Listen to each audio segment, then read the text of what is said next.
Good morning. Good morning. It is 2:57 a.m. I'm on my way to the gym right now. It's actually 2:52 a.m. right now. I'm on my way to the gym right now. And life and test. There's two things about, I think I've always talked about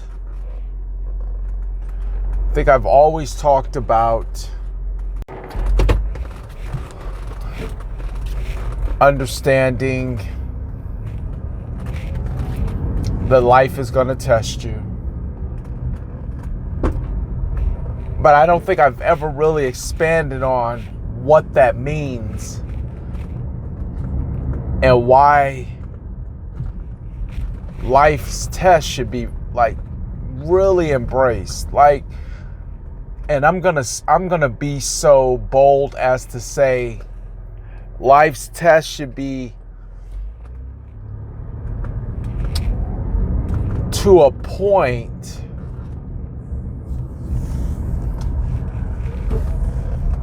where the bigger the problem, and I'm gonna go infinite, because I actually believe that in death is a promotion. And I'm gonna stop real quick. And you might think, in death is a promotion. What are you, suicidal? No. I believe I have a lot of work left to do. There's a lot of chains that God has sent me here to break within my family. A lot of people He sent me to help just by these videos that I do, or how I help people in my real estate business, or whatever the case may be. But let me clarify why I say even in death, and then I'll go back to the point I was going to make. Even in death is promotion, and I'll give you a few reasons why. One, there's no fear in the afterlife. You get to shed this heavy body and go into your heavenly body. You no longer have to worry about bills, what you will eat, where you will dress, in some instances, who you'll marry, because you'll be in heaven, where the things that ultimately bother and become burdensome to the mortal body no longer exist. But when you have a lot of work to still do, heaven is the payoff. So let's go back to it and say, even when you're tested, and let's take it to the infinite degree of tests that I've seen people go through, and sometimes just come out on the other end perfectly fine. Sometimes come out with the promotion. Say cancer.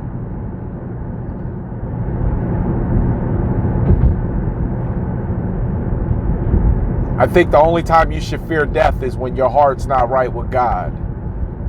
When your life's not right with God. I think death becomes scary. Because when you're not right with God, you don't know your promise.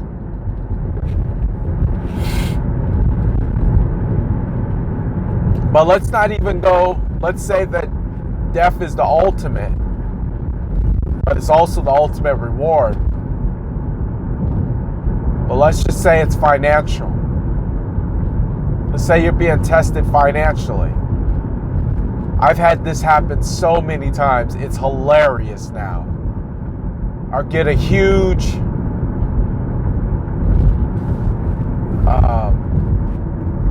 injection of a financial injection into our home. No sooner does that happen, all four of the tires blow out. I mean, 4 tires at one time, just pop, pop, pop, pop, pop.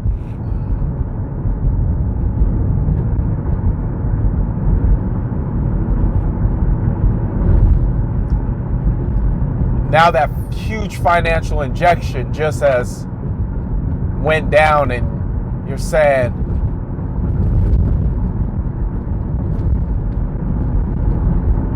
oh wow, why me?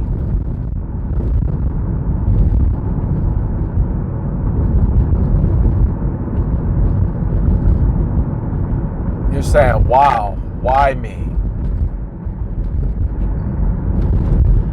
How me?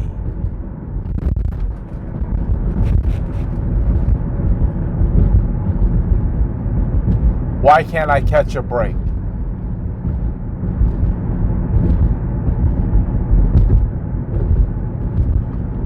Why does this keep happening?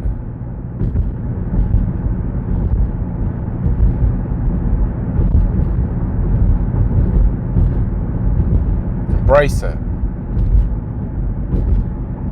Because what I've noticed each and every time is that one, it passes.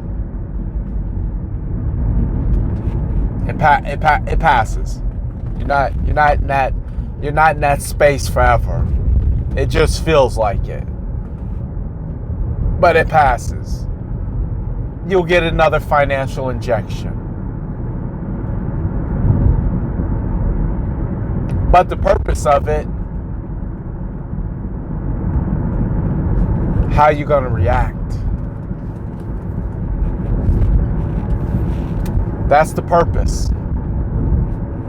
How are you going to react?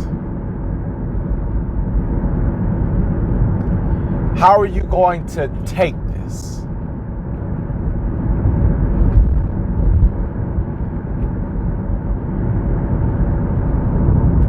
Are you going to cry? Are you going to be a victim?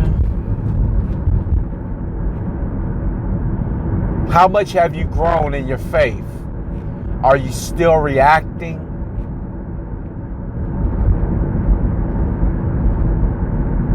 Are you still having these tantrums?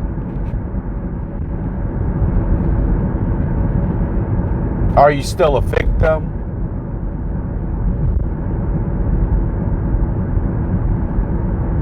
Or have you developed the mentality and the faith to say, this too shall pass?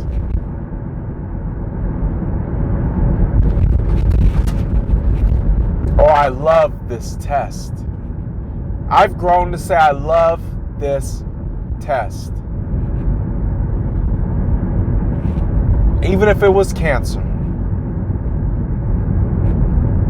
Even if it was death. I love this test. Even if it was imprisonment. I love this test.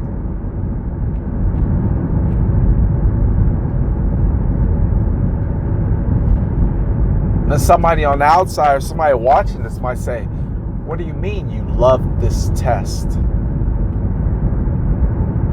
Because it's the test that purifies the faith. If you're working for something else on this earth, on this planet, if you're working for money, if you're working for success, if you're working for something tangible and material first, it's the equivalent of putting the cart before the horse.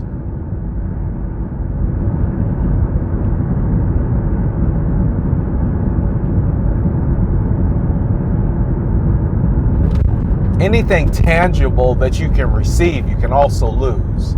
What I'm talking about is what you receive through the test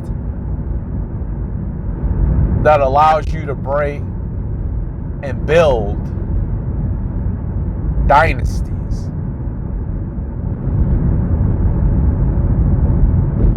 See, one thing rich, successful people, I still, and I think I'm going to say something that even they have never said, is that the test and how you weather the storm will outlast any amount of money that you'll receive. And what I mean by that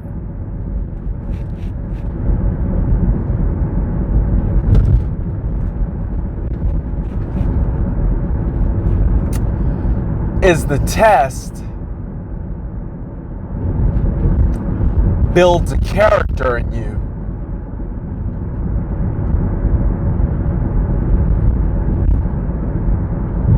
The test builds a character in you.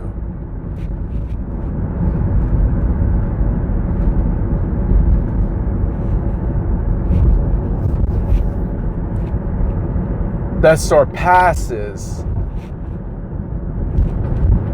anything that can make you want to quit. Now, for most people, what I'm saying is a very unfathomable. It's like, what are you talking about, man? You're also talking to somebody who's driving to the gym an hour and a half before it even wakes up. It's 3 o'clock.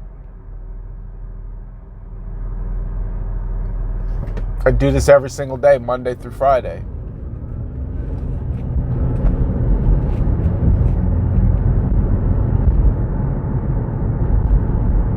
Because I'm understanding that if I am going to become a part of that elite group of individuals, then it's going to come with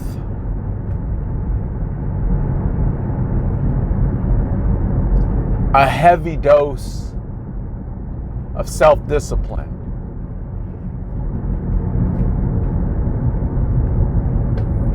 Because it's super easy to quit when all hell is breaking loose in your life. It's easy to give up.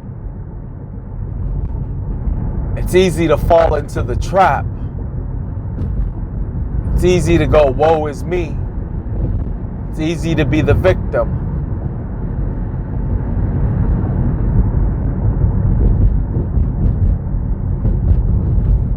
It's easy to let up on that relentless behavior.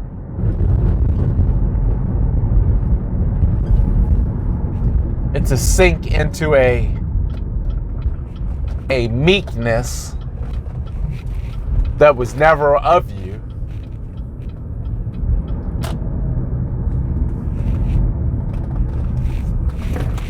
But the test, I'm at a point in my life where I don't ever want the test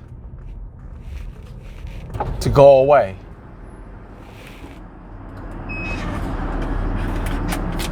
I don't ever not want to be tested.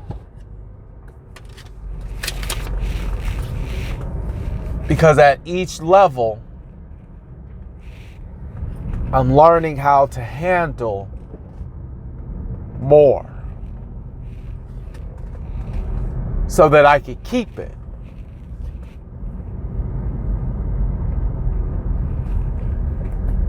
Not just for a day, not just for an hour, not just for my lifetime,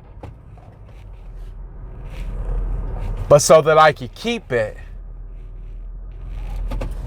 for my children's children, for their lifetime. Because when I pass the test,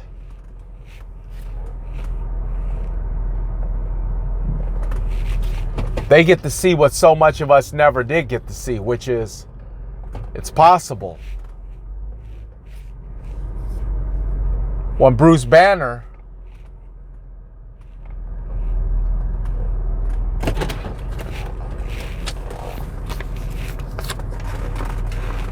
broke the barriers for how fast you can run a mile,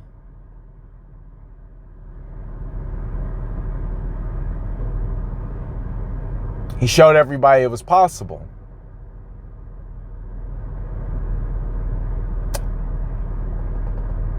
When Neil Armstrong made it to the moon, He showed that it was possible. When Michael Jordan won multiple rings, he showed it was possible. When Barack Obama made it to presidency, showed a lot of black people it was possible.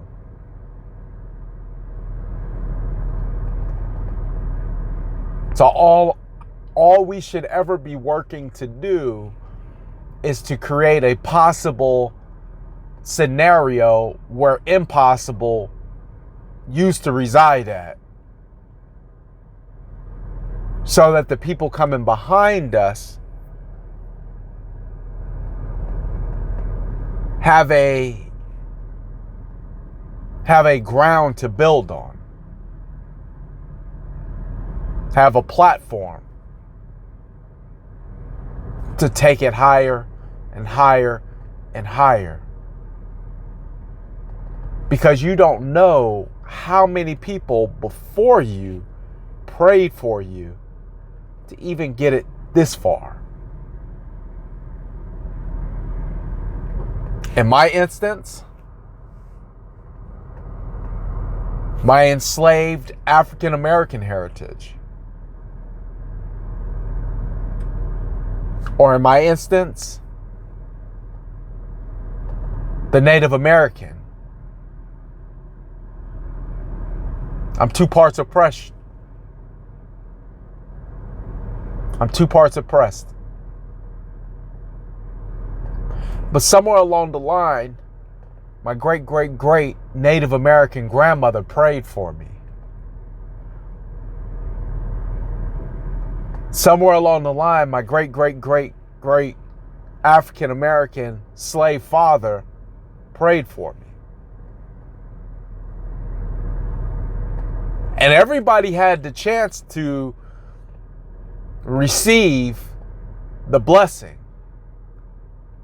but very few are obedient to the voice. I'm an exception to that. I actually listen to the voice. And I know just as much as their prayers have propelled me to this point, my prayers and my obedience will work in our benefit to the generations that are coming after me. So my prayers aren't just for my kids, but even my kids' kids who I've yet to even meet.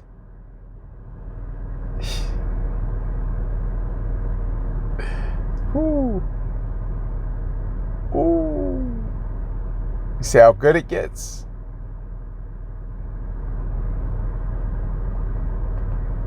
So all you have to do is ask yourself, am I going to be the one that takes it for the family? Am I going to be the one in the face of the test that's going to hold my ground? Come hell or high water, am I going to be the one?